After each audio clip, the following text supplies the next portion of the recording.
El sagrado matrimonio. Génesis capítulo 2, versículo 24. La palabra de Dios nos dice: por tanto, dejará el hombre a su padre y a su madre, y se unirá a su mujer, y serán una sola carne. Que el Señor bendiga su santa y bendita palabra. Hablar de los propósitos del matrimonio es algo crucial en el día de hoy.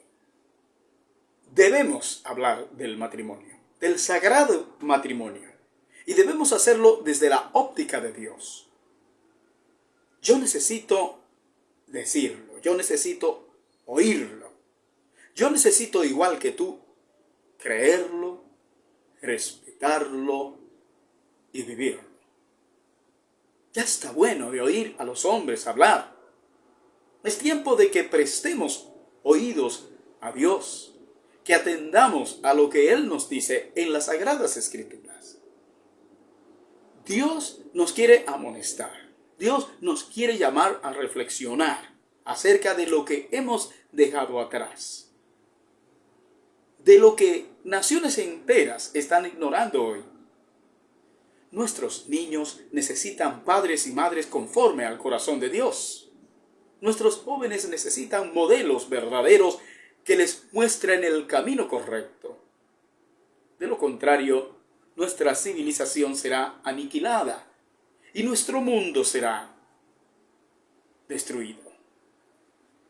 Asistimos hoy a la barbarie de ver nuestras mujeres desprotegidas, abusadas y asesinadas, producto de la brutalidad que genera la ignorancia de la verdad. Este mal que nos arropa es el resultado de olvidarnos de Dios. Es la consecuencia de dar la espalda a los principios bíblicos que han dado forma a nuestra civilización. Se hace imperioso que volvamos a las sendas antiguas, como nos lo dicen las Sagradas Escrituras. Así dijo Jehová: paraos en los caminos, mirad, y preguntad por las sendas antiguas, cuál sea el buen camino, y andad por él, y hallaréis descanso para vuestra alma. Mas dijeron: no andaremos. Jeremías 6:16. La sociedad de hoy, igual que la nación de Israel en la antigüedad, le está diciendo a Dios cada día, con su manera de vivir, que no desea vivir bajo sus parámetros. Dios quiere que volvamos a la Biblia, que escuchemos su voz en lo que tiene que ver con el sagrado matrimonio. Es por esto que queremos decir por lo menos 3 cosas importantes acerca del sagrado matrimonio. En primer lugar, el matrimonio existe para la unión de 2 personas. El Señor Jesús, hablando acerca del matrimonio, dice: así que no son ya más 2, sino una sola carne. Por tanto, lo que Dios juntó, no lo separe el hombre. Mateo 19:6. Esto quiere decir que el matrimonio es la unión indisoluble de 2 personas, de un hombre y de una mujer. De aquí se desprende la expresión: hasta que la muerte los separe. Y esto es más que un ideal, es una ley de Dios. Y violarla trae malas consecuencias para las personas que hacen este compromiso. Así que el divorcio trae consecuencias negativas para la pareja, trae consecuencias negativas para la familia y trae consecuencias negativas para la sociedad. El divorcio atenta contra los ideales de Dios para el matrimonio y debemos evitarlo a todo costo. Genera tristeza, genera frustración para las personas implicadas, primeramente para los esposos y después para los hijos, que sufren tremendamente la separación de sus padres.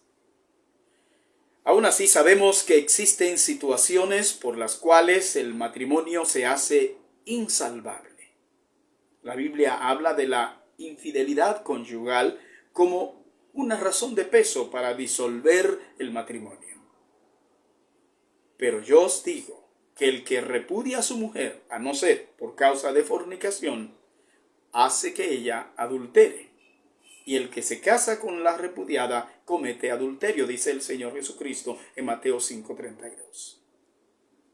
También se hace insalvable el matrimonio cuando la integridad física de una de las parejas se ve amenazada, o sea, cuando existe violencia intrafamiliar. Sin lugar a dudas que Dios repudia, sin embargo, el divorcio y la infidelidad. El caso de las mujeres que lloraban ante el altar de Dios en Israel por causa de la infidelidad de sus esposos sirve de ejemplo. Un episodio que se narra en Malaquías. Porque los hombres habían despreciado a la mujer de su juventud. Esta es una muestra elocuente de la postura de Dios a este respecto, dice la Escritura. Y esta, otra vez, haréis cubrir el altar de Jehová de lágrimas, de llanto y de clamor. Así que no miraré más a la ofrenda para aceptarla con gusto de vuestra mano. Mas diréis, ¿por qué? Porque Jehová ha atestiguado entre ti la mujer de tu juventud, contra la cual has sido desleal, siendo ella tu compañera y la mujer de tu pacto. ¿No hizo él uno habiendo en él abundancia de espíritu? ¿Y por qué uno? Porque buscaba una descendencia para Dios. Guardaos pues en vuestro espíritu y no seáis desleales para con la mujer de vuestra juventud. Porque Jehová, Dios de Israel, ha dicho que él aborrece el repudio y al que cubre de iniquidad su vestido, dijo Jehová de los ejércitos. Guardaos pues en vuestro espíritu y no seáis desleales. Malaquías capítulo 2 versículos 13 al 16. Es bueno destacar que la unión del hombre y la mujer desde el punto de vista de Dios implica el amor entre ambos, el cuidado del hombre hacia la mujer y el de la mujer hacia el hombre. El hecho de que la mujer fuera hecha por causa del hombre no significa que la mujer sea una cosa. Esto no implica que la mujer sea una propiedad del hombre. Sabemos más bien que ambos son propiedad de Dios. En realidad, el hombre y la mujer son mayordomos de Dios. Deben administrar el hogar, deben administrar los hijos, deben administrar los bienes de la familia para la gloria de Dios y para el bienestar de la sociedad y del mundo en el que viven. La Biblia nos dice que Dios hizo a la mujer de una costilla del hombre. Y esto tiene que tener un significado. Como alguien ya lo ha dicho, no la sacó de la cabeza del hombre para que la mujer no esté por encima de él. No la sacó tampoco de los pies del hombre para que el hombre no la pisotee, sino que la sacó de su costado para que la ame, para que la cuide, para que esté a su lado como una ayuda idónea. Génesis 2:18. ¿Usted se da cuenta? ¡Qué sabio es Dios! El hombre tiene una necesidad de relacionarse. El hombre no puede vivir solo, necesita a alguien con quien vivir. Esta es una necesidad perentoria en el ser humano porque el hombre es un ser estrictamente social. Dios lo diseñó de esa forma. Y es por esto que necesita una compañera. En segundo lugar, el matrimonio es el permiso de Dios para el disfrute del sexo. El matrimonio trae gozo al corazón del hombre y la mujer. El matrimonio permite el disfrute del placer sexual, que es una de las necesidades más importantes del ser humano. En este sentido, el matrimonio es una necesidad, a menos que la persona reciba de Dios el llamado para el celibato con el propósito de dedicarse total y solamente al servicio cristiano. Si ha recibido del Señor el don de continencia, como lo plantea el apóstol Pablo. Pero si no tienen don de continencia, cásense, pues mejor es casarse que estarse quemando. 1 Corintios 7:9. De esto mismo habla el Señor Jesús y dice lo siguiente: entonces Él les dijo, no todos son capaces de recibir esto, sino aquellos a quienes es dado. Pues hay eunucos que nacieron así del vientre de su madre, y hay eunucos que son hechos eunucos por los hombres. Y hay eunucos que a sí mismos se hicieron eunucos por causa del reino de los cielos. El que sea capaz de recibir esto, que lo reciba. Mateo 19, versículos 11 y 12. El sexo dentro del matrimonio es algo tan necesario como la comida. De tal manera que el apóstol Pablo dice que ninguno de los dos debe negarse al otro y que solo debe haber una pausa en las relaciones sexuales para dedicarse sosegadamente a la oración. Pero él dice que debe ser por poco tiempo, por causa de cuidar la integridad misma de la pareja y del matrimonio. Porque sabemos que existe un enemigo que es el diablo, el cual busca siempre estropear los planes de Dios, dándole al hombre y a la mujer falsas justificaciones para cometer el pecado del adulterio. Usted puede leer este consejo bíblico en 1 Corintios 7:5. El sexo fuera del matrimonio definitivamente es pecado. Y este pecado tiene dos nombres: adulterio y fornicación. Esas no son palabras bonitas, son palabras feas y bochornosas. Pero para muchas personas eso es algo que viene muy bien en la sociedad permisiva de hoy. Para muchos, hacer lo contrario de lo que Dios dice parece un deporte. Por eso está la sociedad de hoy como está, por no querer respetar los valores morales y espirituales establecidos en la palabra de Dios, por Dios para nosotros, dejados ahí en la Biblia para nosotros.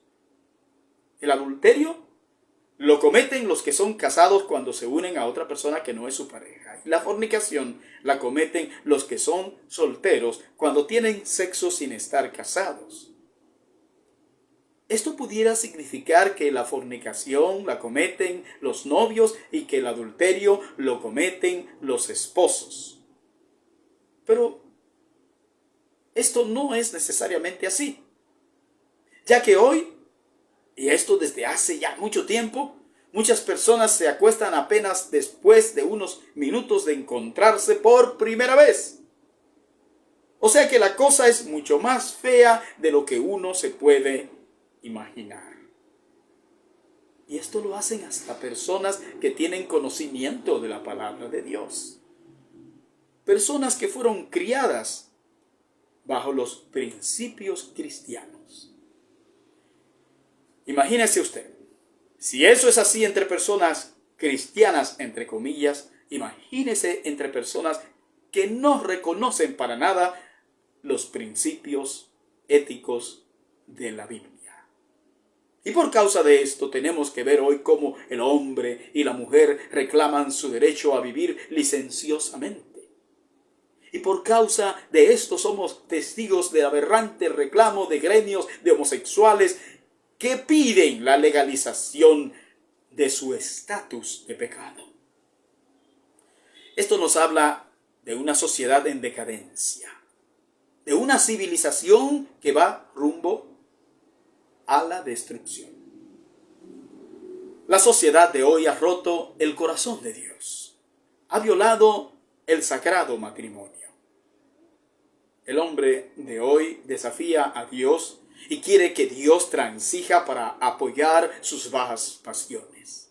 pretende que Dios le dé permiso para vivir en pecado. La Biblia condena la relación entre personas del mismo sexo muy claramente. Fue por esta causa que en la antigüedad 2 ciudades enteras, Sodoma y Gomorra, fueron aniquiladas con el fuego de la ira de Dios. Léalo en Génesis 19. Es por esto mismo que la ira de Dios se ha de desatar en algún momento contra ciudades íconos del mundo, como la ciudad de Nueva York, donde se hacen cosas que la gente del mundo ve como bueno y válido, y se aprestan a imitarlo. Entonces no está lejano el día en que Dios romperá como alfarero el barro y lo desmenuzará ante los ojos atónitos de los que se gozan en la maldad del pecado de la homosexualidad. Esto ha de ser así por el hecho de que el juicio de Dios comienza por casa.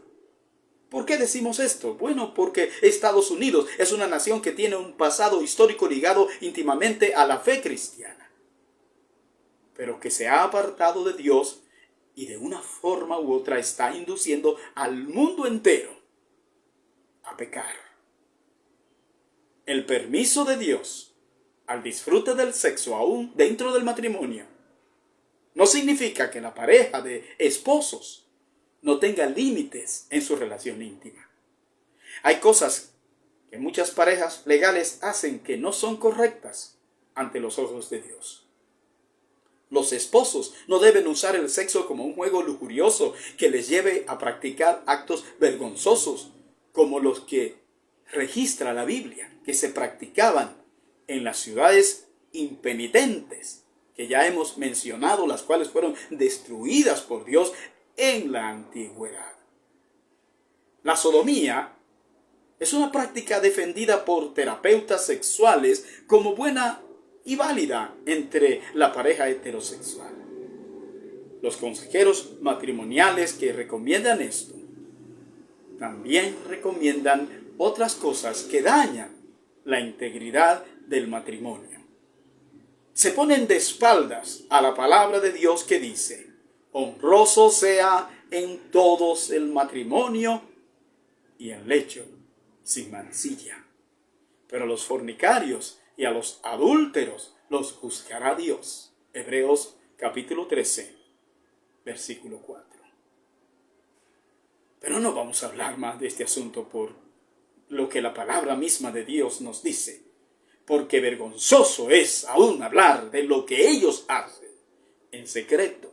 Efesios capítulo 5, versículo 12. El hombre y la mujer dentro del matrimonio tienen permiso para disfrutar del sexo en todo aquello que sea limpio, que sea puro, que sea agradable y perfecto, como deben ser todas las cosas de los cristianos, como lo enseña la Biblia en Filipenses capítulo 4, versículo 8. No todo lo que produce placer es bueno. Por el solo hecho de que le guste a uno, no significa que esté correcto. No significa que esté bien. Los sentimientos no deben dirigir nuestras acciones, sino que son los principios los que deben regir nuestros sentimientos y nuestras acciones, pues no somos animales, somos personas. Finalmente, el matrimonio existe para la multiplicación de la especie humana. Lo correcto es que los hijos nazcan dentro del matrimonio. Y esto no ha cambiado. Dios no lo ha cambiado porque Dios no cambia. Aparte del disfrute del placer sexual, las relaciones sexuales permiten la procreación, la multiplicación de la especie humana. Esto cumple el mandamiento dado precisamente a la primera pareja. Dice la Escritura: y los bendigo Dios y les dijo: fructificad y multiplicaos, llenad la tierra y sojuzgadla. Génesis 1, 28. Cuando Dios trajo al hombre una compañera, les dio a ambos la orden de multiplicarse, de llenar la tierra de hijos. La fecundidad que se produce cuando un hombre y una mujer se unen en el acto sexual es lo que permite la continuidad de la especie. Pero la homosexualidad trunca este propósito de Dios y distorsiona uno de los sagrados aspectos del matrimonio. No existirá la especie humana en una sociedad que permite y fomenta la unión entre dos personas del mismo sexo. Para contrarrestar esto, los homosexuales utilizan el recurso de la adopción. Y esto lo que hace es agravar el problema en cuanto al concepto de familia. Hoy se está definiendo un concepto equivocado de familia, muy distinto al que Dios nos ha legado. Asistimos a una sociedad loca, a una sociedad sin escrúpulos, a una sociedad que está condenada a la destrucción.